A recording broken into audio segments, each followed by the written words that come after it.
Welcome to Sword Fight Garage Band. Today I want to talk about acceleration of the blade during the cut and one of the ways this can be achieved.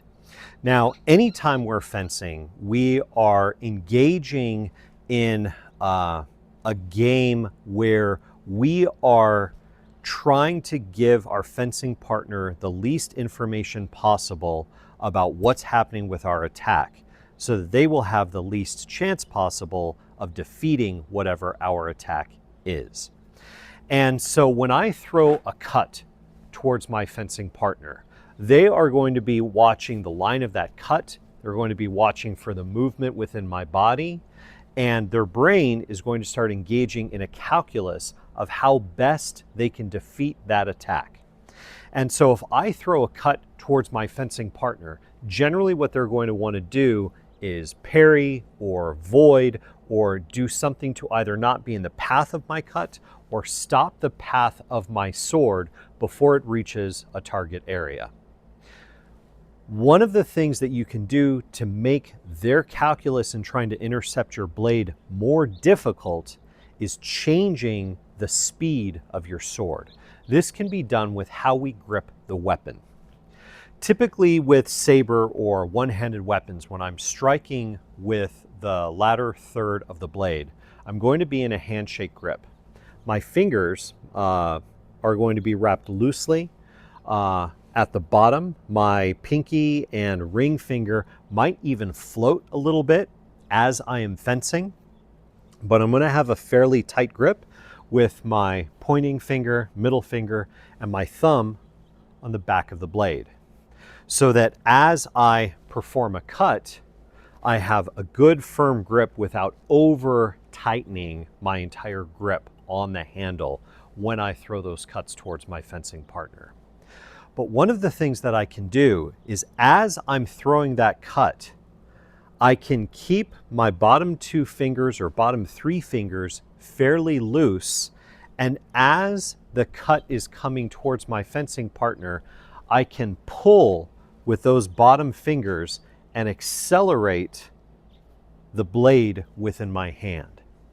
What that looks like from the side here, and I'll exaggerate a little bit, is if I take the sword all the way out here, gripping with just these first two fingers, I can pull with my bottom fingers to pull my sword rotationally from the hand and inscribe that arc fairly quickly. When I am throwing a cut from my shoulder, from my elbow, or from my wrist, or with some combination of those three pivot points, the gripping of my hand acts as a final pivot point for transitioning into that cut. And so what that ends up looking like for your fencing partner is, as the cut is coming through at a particular speed, it will speed up as you grip it with those bottom fingers. So when we're fencing at speed, what that ends up looking like is a cut that comes in fast, but then speeds up at the very end with your grip. Doing so then is throwing off that calculus that they have to make for how to intercept your sword. Being able to do this while fencing with a variety of cuts is something that takes a lot of practice. I highly recommend utilizing a pel or other object that you can strike in sequence multiple times so that you can get used to opening your hand and gripping while you are making cuts from different angles, different levels, different types of cuts. This is also something that you can utilize in a moulinet, either from below or from above. When you are throwing these cuts, you also, of course, want to be able to throw combinations of cuts, where in each cut in your combination, you are throwing it with that adjusting grip so that your speed is increasing each time you make the cut, so that no matter where you are and what cut you're throwing, you're able to make that adjustment with your hand to increase the speed of the blade. Now I'm carrying my longsword with me Because while we can do that with that one hand in a single-handed weapon, it's also something that happens in longsword.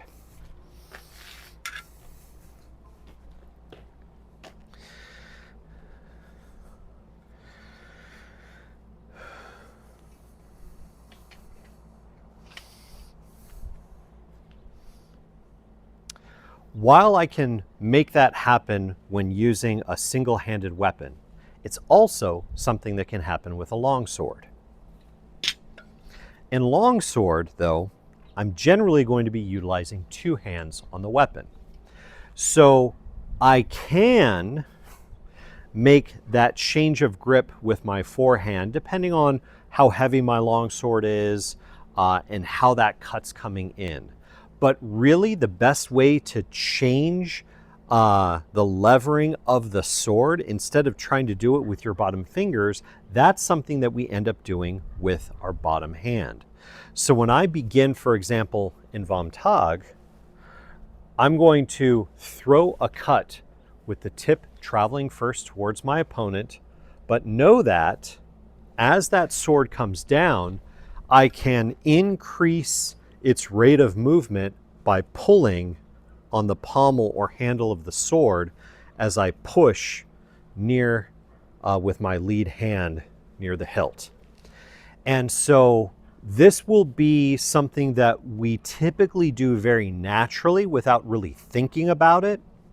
But if you can be intentional with how you are levering your longsword and utilizing the length of that handle and the transition between your two hands, it means that you can adjust the speed of your strike when you wish to do so in the path of its swing.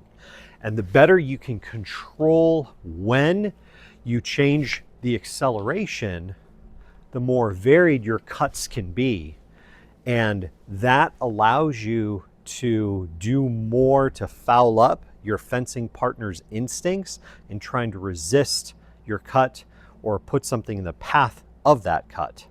So just like with the one-handed sword, you can make those changes to acceleration with your blade, but it's just going to be something that you do utilizing that second hand. Thank you for joining me today at Sword Fight Garage Band. Happy fencing.